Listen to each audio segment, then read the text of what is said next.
Child artist సారా అర్జున్ 'ధురంధర్' మూవీతో top Hindi హీరోయిన్‌గా మారిపోయిన సంగతి అందరికీ తెలుసు కానీ, 'రజాకర్' విలన్ రాజ్ అర్జున్ సొంత కూతురని మాత్రం చాలా తక్కువ మందికి తెలుసు.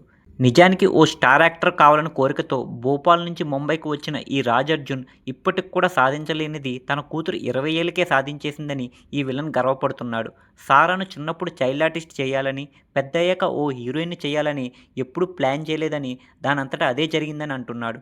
సారాకు సరిగ్గా 2 ఏళ్ల వయసు ఉన్నప్పుడు నా ఒళ్ళో ఉన్న తనని చూసి ఓ తమిళ్ డైరెక్టర్ ఆమెకు కమర్షియల్ యాడ్‌లో నటించే ఛాన్స్ ఇచ్చాడు. కట్ చేస్తే ఆమె 4 ఏళ్లకే 100కి పైగా యాడ్స్ ఫినిష్ చేసేసింది. హీరో విక్రమ్‌కి కూతురుగా నటించి అవార్డ్స్ కూడా గెలుచుకుంది. రామ్ గోపాల్ వర్మ తీసిన 'కంపెనీ' చిత్రంలో చిన్న పాత్రతో మొదలైన నా సినీ ప్రయాణం ఎన్నో మలుపులు తిరిగింది. నాలో ఉన్న కసి చూసి వర్మనే నన్ను హీరోగా పెట్టి ఓ సినిమా కూడా తీశాడు. కానీ నా బ్యాడ్ లక్ ఆ సినిమా రిలీజే కాలేదు. ఆ తర్వాత అవకాశాల కోసం ఎన్నో సినిమా ఆఫీసుల చుట్టూ తిరిగా. అప్పుడే 'సీక్రెట్ సూపర్ స్టార్' అనే సినిమా కోసం ఆడిషన్స్ జరుగుతున్నాయి. దానికి నా కూతుర్ని వెంట పెట్టుకుని ఆఫీస్‌కి వెళ్ళా. అక్కడ ఆడిషన్స్ చేసే వ్యక్తికి తెలుసు నేను ఎన్నో ఏళ్లుగా ఇలా ఆఫీసుల చుట్టూ తిరుగుతున్నానని. దాంతో ఇంట్రెస్ట్ లేకుండానే నన్ను ఆడిషన్స్ చేశాడు. ఆ తరువాత ఆ పాత్ర కోసం 500 మందికి పైగా ఆడిషన్స్ ఇచ్చారు.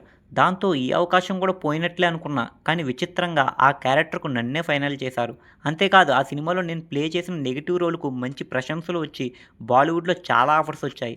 ఇదంతా నా కూతురు కారణంగానే జరిగింది. ఇక రాజ్ అర్జున్ తెలుగులో కేవలం 'రజాకర్' చిత్రంలోనే కాకుండా 'డియర్ కామ్రేడ్' చిత్రంలో సైతం విలన్‌గా నటించాడు.